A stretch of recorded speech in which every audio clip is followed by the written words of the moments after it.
In this video, I want to talk about being around an angry father for most of your life and the effects of that it had on you and your uh, the long-term effects of that um, are very real. Um, when you have an angry father that doesn't really support you and it doesn't know how to support you, things are pretty rough. Um, and you're always trying to please that father, but you can't, even if you do whatever they say, and comply with whatever they demand, which I did. uh, it still won't, it still won't get you the love that you're looking for, or the father that you're looking for, that you wish you had, that could actually connect to you on an emotional level, but they can't.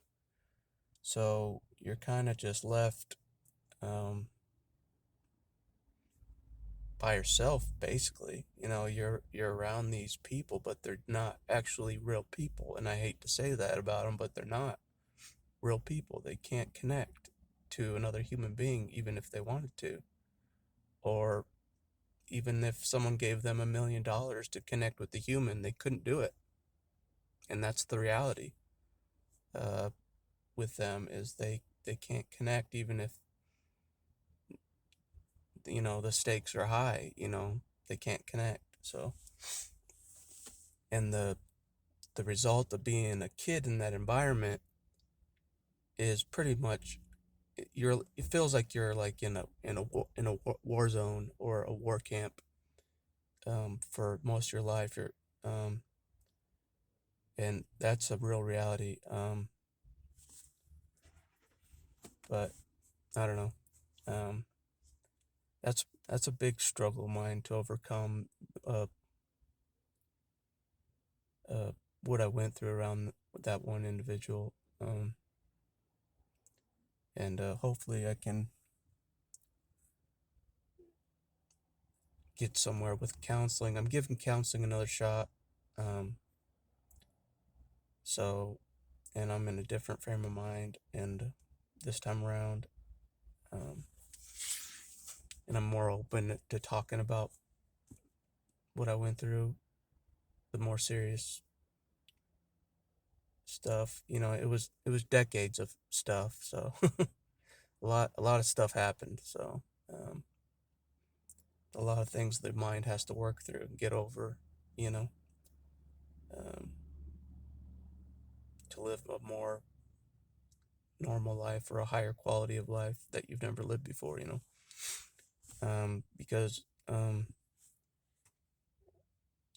the war's over.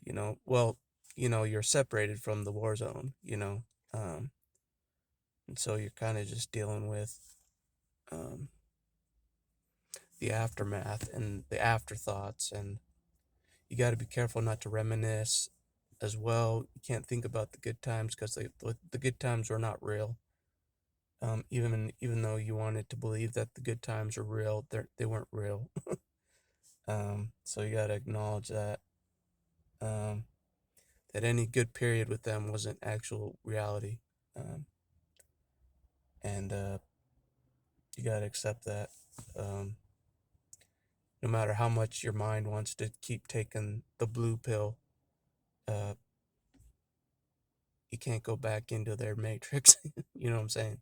The mind can't go back to that fake world that they created for you.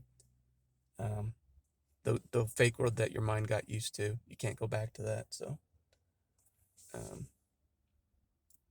anyways,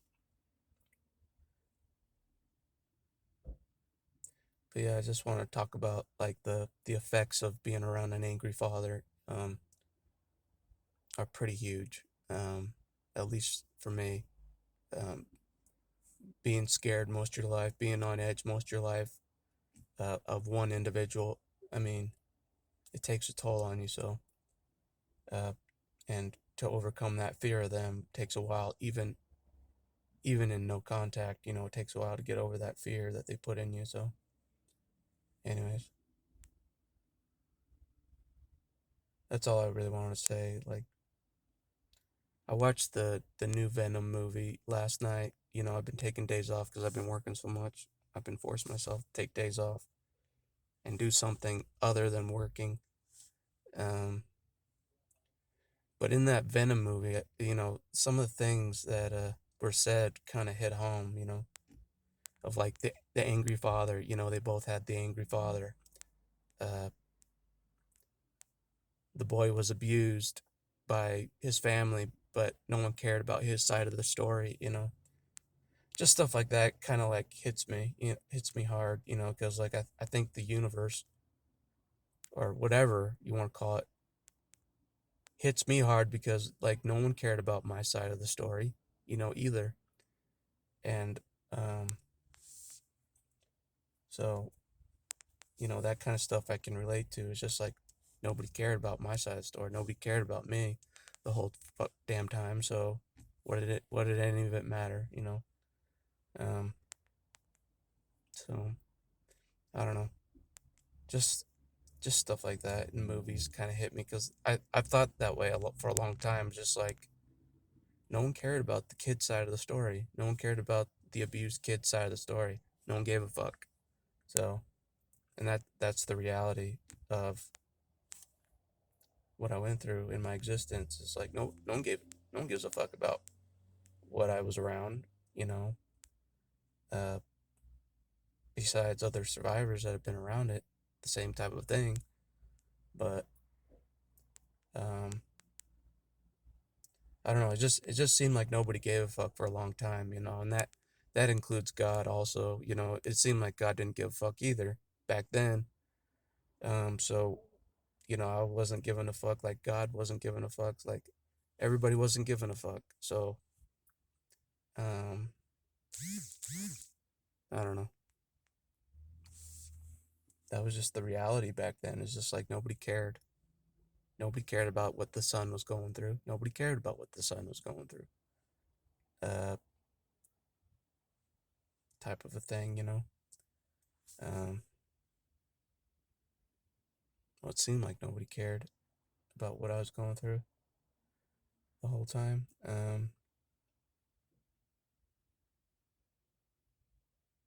don't know. Being born in a hostage situation isn't really the funnest place for a kid to be in. You know what I'm saying? Um, and make no mistake about it, they isolate you and make it a hostage situation on purpose. Um, because you're not a human to them. They don't see you as a human or a separate human. You're a part of them, so they have to control a part of them, so they don't care about your individuality, um, or any of your uniqueness. They don't even care what you think about their religion. They don't care. They don't give a fuck. They just want to feed off you, control you. They don't give a fuck who you are. And that's the reality. They don't give a fuck about who you are. So finding finding anything that gives a fuck is a fucking shock these days. Um, but anyways, it was just that attitude back then. It was just like nobody gave a fuck about what I was going through. No one gave a fuck about what I was around, what I was dealing with uh, back then. You think that if someone gave a fuck, uh, someone would have stepped in. You know what I'm saying? That never happened.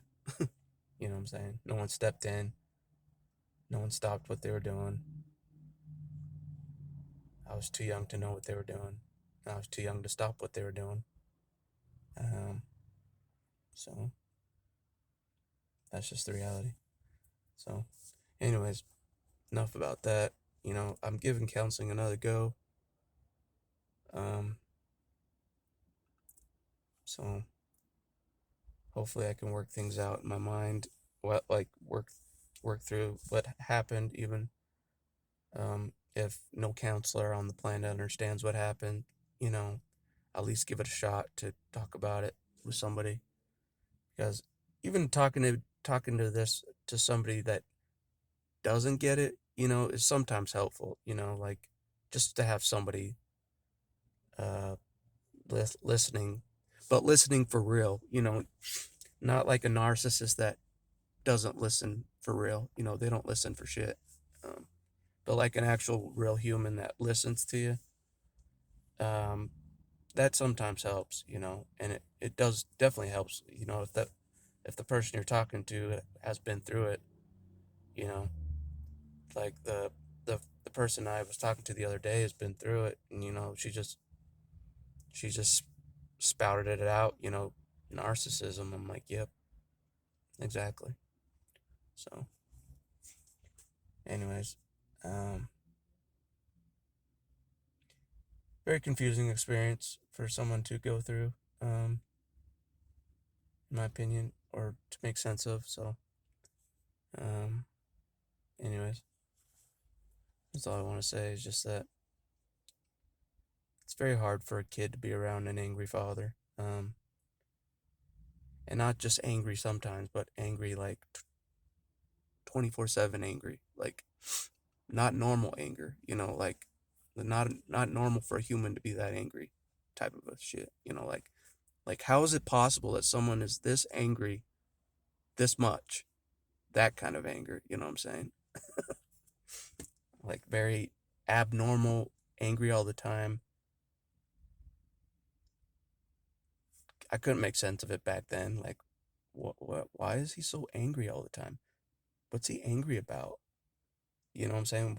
What could possibly cause this level of anger 24/7? You know what I'm saying? I couldn't figure it out for most of my life. I'm like, why is my father angry all the fucking time? Uh, for no fucking reason. But well, now I understand that it was all just a narcissist uh manipulation tactic. The anger is part of the manipulating of you, putting the fear in you. It's part of the tactic is fabricated anger. You know what I'm saying? Like, uh, the fury helps them control the victim, basically.